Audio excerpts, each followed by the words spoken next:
My name is Amanda and this is Rainy Books with Amanda. Today I will be looking at the Paris Gourmet by, I'm probably going to butcher this, Trish Design. I actually picked this up at the Dollar Tree. I do pick up some books at the Dollar Tree from time to time. Usually it's either a hit or a miss, but you can find some really good reads there. So a little bit about our author, Trish. She is from North Ireland, and in 1987 she moved to Paris, and she is an amazing person. She's really interesting once you research about her a little bit more. She hosted cooking shows in Ireland and BBC Lifestyle around the world. She's a regular recipe contributor to the Elle France and the Irish Times, and she was named one of the 40 Women of the Decade by Vogue Paris in 2010. So when I originally picked up this book, the cover grabbed me, bright yellow, and when I looked in, I was really excited because it looked like there was different restaurants, shops, recipes, and tips about Paris. Paris is France in general is a destination I would love to go to. I'm big on traveling. I have been to a couple other countries, but I have not been to France yet, but it is on my list. And right now with everything going on, I haven't been planning my travel. I do know where me and my husband know where we want to go next, but we're kind of not in that. We're kind of planning, but at the same time not getting our hopes up. You may see a cat. That is my cat. His name is Binks. If he pops up on the camera, I don't know if you can see him.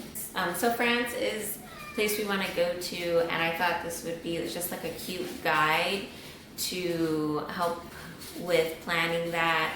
And even though Paris isn't our next destination, I just thought it would be a cute book to have on hand for when we do plan to go. And they do say that it's healthy to plan for trips right now, like just the planning stage, even if you're not going or know exactly when you're gonna go. I found it kind of depressing, but to each their own. So I was originally very excited to get this book. And then when I looked up the year, because I couldn't find the year on here, so when I looked it up, I found out that it came out in 2013, so that kind of was a little bit discouraging because I thought it was kind of like a newer book, at least like a year, no more than 2 years old, but I found out it was more than that. So I figured there's probably going to be some tips and places that are not here, and I was correct. So the book is very nicely sectioned. So you see like her favorite, the restaurants she recommends, some like fusion restaurants, and then she goes to like marketplaces you can go to, and then dishes, and then tips. And then you get the recipes, and then it's just kind of like her favorite places in Paris. And then she'll kind of break it up in between like more touristy places, more non-touristy places. So it's really a very nice guide to go by. Very easy to read and go through. The book is only 200 pages, so it's a really good read. But the first chapter after her introduction is it's called My Favorite Addresses. One of the first places, it really, she describes the place and what they serve, and it really interests me. But, so I looked it up, and that place is actually permanently closed. And there's a couple other places that were permanently closed. Not everything was like that, but there was quite a few places that were. So that was kind of sad. But I did like that throughout the book you do see a nice pictures of everything that she's talking about. You get to see the dining room, you get to see what these restaurants serve. So that was pretty nice and gets you really hungry.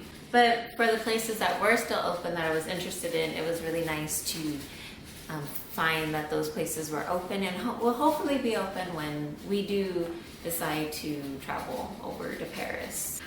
She has like tips between each one, like how to properly eat at a Paris restaurant, what you should and shouldn't do. And those are things that I do look up before I go to another country, because I don't want to seem like rude in any way. So I really enjoyed that, and like what you don't order or how you order. So I think that will be stuff that doesn't really change between now and then. So that's useful. She also has some foodie blog and websites that you can look up, and most of these were still active. I think there's only one that wasn't active anymore.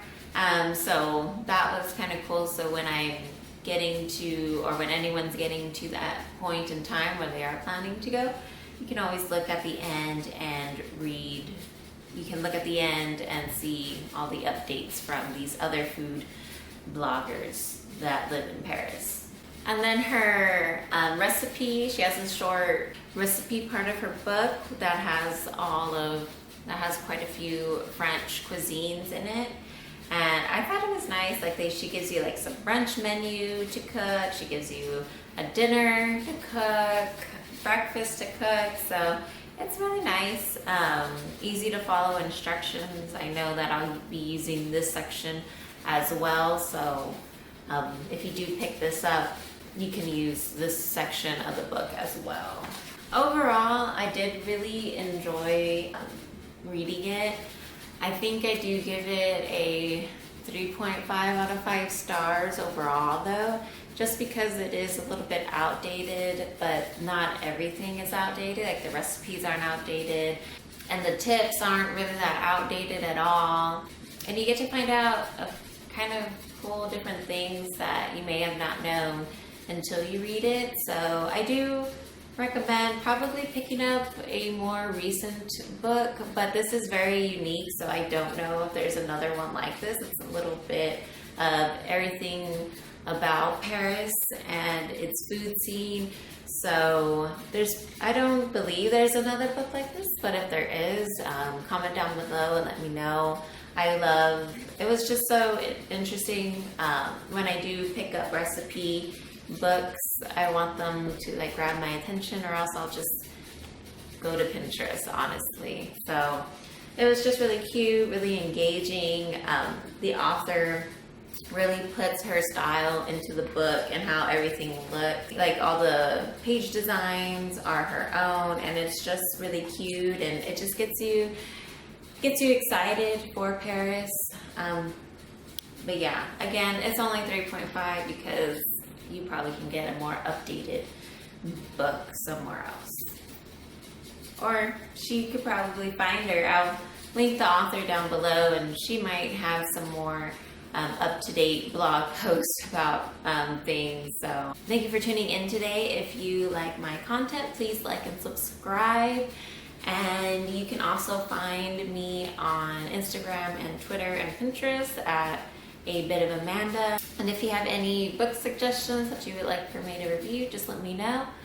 Other than that, until next time, happy reading.